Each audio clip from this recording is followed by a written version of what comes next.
Buenos días, mi nombre es Natalia Gómez Rivero, estudiante de Derecho de la sede de Bucaramanga. Esta materia es la materia de Filosofía del Derecho. ¿Qué temas vamos a tocar el día de hoy? Sobre el positivismo y el iusnaturalismo. Vale aclarar que cuando hablamos de filosofía del derecho no significa que vamos a explicar el derecho de una manera como que, según en el caso de Luis, podemos aplicar la filosofía de Sócrates, de Platón. Claro que no, sino que eso nos hace entender cómo podemos aplicar una norma ante un caso concreto, particular, diferente de cada caso que hay que examinar. Cuando hablamos del derecho, hablamos sobre un conjunto de normas las cuales se llevan a cabo para solucionar unos conflictos sociales para todos, en los cuales se adquieren unos derechos universales que son para todos en igual manera, sin alguna excepción, y algunos derechos que se van dando, se van adquiriendo a través del tiempo. Vale aclarar que los derechos colectivos deben priorizar sobre los derechos individuales. Yo debo asegurar y darle un mejor beneficio a una comunidad en completo que a una persona sola en particular. La filosofía nos ha establecido unas corrientes simbólicas que nos ayudan para comprender el derecho de una manera interpretativa y comprensiva, en las cuales hablamos del positivismo como una corriente filosófica que afirma el conocimiento que proviene de la experiencia a través de un método científico que se va probando. La otra corriente es la iusnaturalismo. ¿Qué es? Es una corriente filosófica también en las cuales se desarrolla el ámbito del derecho como unos fundamentos de unos derechos humanos que hemos de cuidar y velar para tener un mejor ambiente social. Cuando hablamos de los derechos humanos, también hablamos de la vida, que es un derecho fundamental, la libertad, el trabajo, las obligaciones alimenticias, la dignidad, entre otros. Cuando hablamos del positivismo jurídico, hablamos de un modo de entender el estudio científico del derecho, por lo siguiente, la misión del jurista. En fin, la ciencia es considerar el derecho tal como es y más no como debería ser. Cuando hablamos de eso, hablamos sobre el positivismo jurídico a través de una tesis cuestionada, en las cuales nos hablan y nos tocan unos principios de moralidad. Cuando hablamos de moralidad, queremos decir que nuestra moral es proteger la vida a toda costa. No nos parece justo que una persona agreda y sea tan inconsciente de quitarle la vida a otra persona, pero tenemos que verlo, digamos, en cuanto al derecho. Entonces, podemos aplicar ahí cuando una persona entra a mi casa, a mi hogar, a robar. Yo tengo un arma, yo me voy a defender a mi familia, voy a defender mis bienes, los cuales trabajé y luché por tenerlos. Voy a sacar la pistola, le metí un tiro y en ese tiro pues desgraciadamente le quité la vida. Ahí mi moral no pueden venir a cuestionar con moralidad y decir no, pero es que usted le quitó la vida a alguien. No, porque es que el derecho defiende ciertas conductas que me hacen a mí una persona que no debo responder penalmente, porque fue algo que me defendí, que fue algo de instinto, más no porque quise arrebatarle la vida a otra persona. Howden nos deja 5 tesis positivistas. En primer lugar, nos habla sobre la tesis de la ley. ¿En qué consiste la tesis de la ley? Sostiene que el concepto del derecho tiene que ser definido a través de la ley. Entonces, debe estar tipificado en un código en el cual me pueden aplicar a mí un juez que es capaz de juzgarme a través de mi caso particular y proporcional al delito en el cual yo cometí. Esta tesis deja al lado el derecho consuetudinario, que era el derecho consuetudinario, era el derecho que no se daba de manera escrita, sino que se llevaba a cabo a través de la costumbre. Entonces, como mi abuelo se comportaba, mi padre se comportaba, y como mi padre se comportaba, yo me comportaba a través de la sociedad. Suele ser argumento por parte de los antipositivistas como imputación y no está sostenida ni por el positivista ni siquiera por los adversarios. En segundo lugar, nos habla sobre la tesis de la neutralidad. Esta tesis es la que se ha denominado como positivista, metodológico o conceptual, en el cual consiste en el concepto del derecho no debe ser caracterizado según las propiedades valorativas, sino en cuenta las propiedades descriptivas. Entonces, neutral. Yo como juez, yo no puedo ponerme de parte de la víctima y decir, no, es que esta persona se le generaron, esta persona es un monstruo, ya no lo voy a juzgar como una persona, sino como un animal, eso no tiene nada que ver, me voy a poner de parte de la víctima 100%, no, yo debo ser neutral y mirar el caso, como lo dije, particular, individual, no puedo mirar casos anteriores y compararlos, entonces decir, bueno, él actuó de esta manera, infringió ciertas conductas, violó tales y tales derechos, pero no debo ponerme ni de parte de la víctima ni de parte del victimario. En tercer lugar, se nos habla de la tesis de la subsunción, en el cual me dice que el derecho se aplica en los casos mediante una asunción libre de valorizaciones. El derecho actúa como autómata de la asunción a través de medios lógicos, aplicar el derecho concretos a casos concretos. Entonces yo no puedo mirar el caso anterior y decir, no, pero es que él como que infringió ciertas conductas iguales, pero no, porque esta persona, digamos, un robo, él robó a raponazo, pero X persona robó ya con pistola y agredió a la señora de la tienda para que ella me soltara el dinero. Entonces debo de mirar todo en partes individuales y no mirar casos anteriores. La tesis subjetiva sostiene que los criterios del derecho recto no son de naturaleza sino subjetiva. No existe, según la tesis, principios objetivos válidos. Sostiene la tesis subjetiva de la ética jurídica. Conviene aclarar que ambas tesis, según Holder, son más definidas como positivistas, pero pueden aceptarse dos tesis. La neutral, tener criterios objetivos válidos.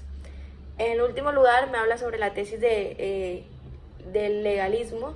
Sostiene que el derecho debe ser obedecido en todas circunstancias. Tal premisa ha sido el principio de la arma del ataque del positivismo jurídico, según el cual tiene el derecho a aplicar cualquiera sea su contenido obligatorio y debe ser obedecido.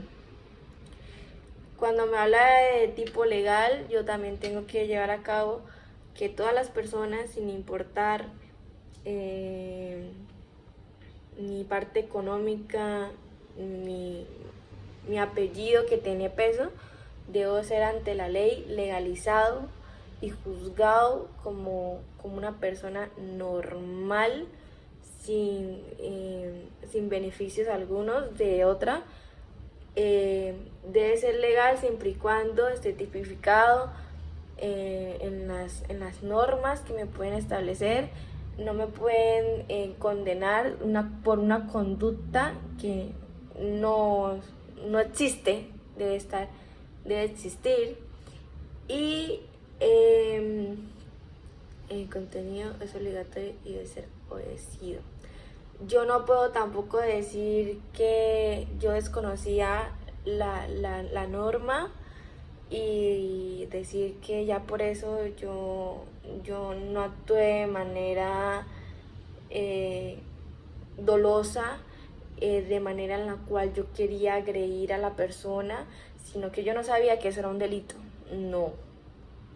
Usted como ciudadano debe obedecer, esté o no esté de acuerdo con la norma, porque fue algo establecido para que la sociedad estuviera en un ambiente sano y seguro. Características del positivismo jurídico. La imperatividad.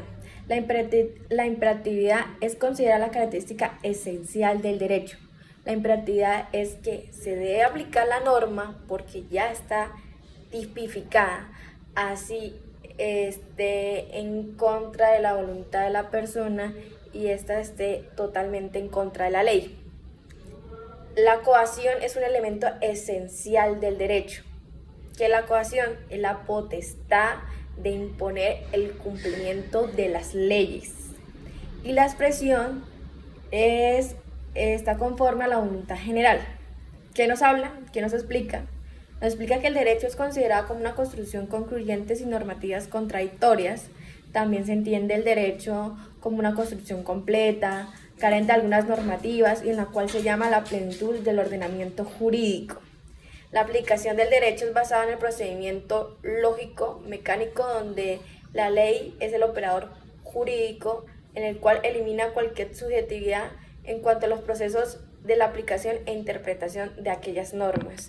Vamos a tocar ahora el tema del iusnaturalismo, pero antes de hablar de la corriente como tal y cómo se daba y sus características, debemos de conocer un poco de ella. Entonces, su mayor incidencia se dio en los siglos XVII y siglo XVIII, en el tiempo en el cual se desempeñó un rol de gran magnitud en la formación de los juristas y la elaboración de los jurídicos dominantes. La doctrina del derecho natural es una metafísica del derecho en cuanto a la caracterizada como la metafísica idealista del filósofo Platón. Doctrina del derecho natural que expone finis sostiene la existencia de un conjunto de principios prácticos básicos que identifican las formas básicas de la plenitud humana.